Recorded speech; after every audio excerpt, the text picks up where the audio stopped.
ಈ ಪಬ್ಬಾರ್ ಕಥೆನ ನಮ್ಮ ಧಿರೇನ್ ಮೂಲಕನೇ ಬಂದಿದ್ದು ಆ್ಯಕ್ಚುಲಿ. ಧಿರೇನ್ ಡೈರೆಕ್ಟ್ರನ್ನ ಕರ್ಕೊಂಡು ಬಂದು ಇವರಿಗೆ ಕೇಳ್ತಾರೆ. ಆ್ಯಕ್ಚುಲಿ ಎಲ್ಲ ಕಥೆನೂ ಧಿರೇನ್ ಅವ್ರಿಗೆ ಕೇಳಕ್ಕೆ ಹೇಳ್ತಾನೆ.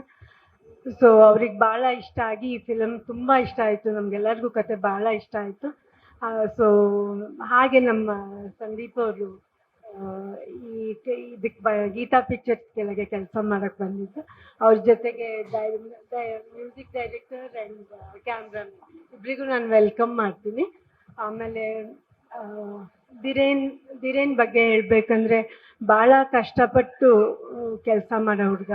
ಆಮೇಲೆ ಈ ಪಿಕ್ಚರ್ಗೆ ಸುಮಾರು 5-6 ತಿಂಗಳಿಂದ ತುಂಬ ಕಷ್ಟಪಟ್ಟು ವರ್ಕ್ ಮಾಡಿದ್ದಾನೆ. ಡೈರೆಕ್ಟರ್ ಅವ್ರನ್ನ 7 kg ಕಮ್ಮಿ ಮಾಡಿಸ್ಬಿಟ್ಟಿದ್ದಾರೆ. ಸೊ ಧಿರೇನ್ಗೂ ನಾನು 12 kg ಸಾರಿ. ಆಮೇಲೆ ಅಮೃತ ಅವ್ರಿಗೂ ನಾನು ವೆಲ್ಕಮ್ ಮಾಡ್ತೀನಿ. ತುಂಬ ಚಿಕ್ಕ ಹುಡುಗಿಯಿಂದ ನಾನು ನೋಡಿದ್ದೀನಿ. ನಮ್ಮ ಶಬರಿಮಲೆಗೆ ಅಣ್ಣನ ಜೊತೆ ಕೂಡ ಹೋಗಿದ್ರು. ಪ್ರೇಮು ಅವರು ಇಬ್ಬರು ಹೋಗಿ ಬಂದಿದ್ರು. ಸೊ ಅವ್ರ ಮಗ ಮತ್ತು ಮಗಳು ಇಬ್ಬರು ಬಂದಿದ್ರು.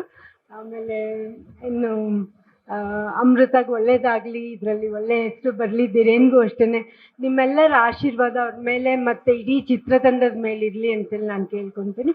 ಈ ಚಿತ್ರ ಮೈಸೂರು, ಬೆಂಗಳೂರು ಮತ್ತು ಹಿಮಾಚಲ್ ಪ್ರದೇಶ್ ಮತ್ತು ಕೂರ್ಗ್ ಇದು 4 ಜಾಗದಲ್ಲಿ ನಡೆಯುತ್ತೆ. ಕತೆ ಹೇಳಬೇಡಿ ಅಂತ ಹೇಳಿದ್ದಾರೆ. ಸೊ ನಾನು ಹೇಳ್ತಾ ಇಲ್ಲ. ಇನ್ನೆಲ್ಲರಿಗೂ ನಮಸ್ಕಾರ.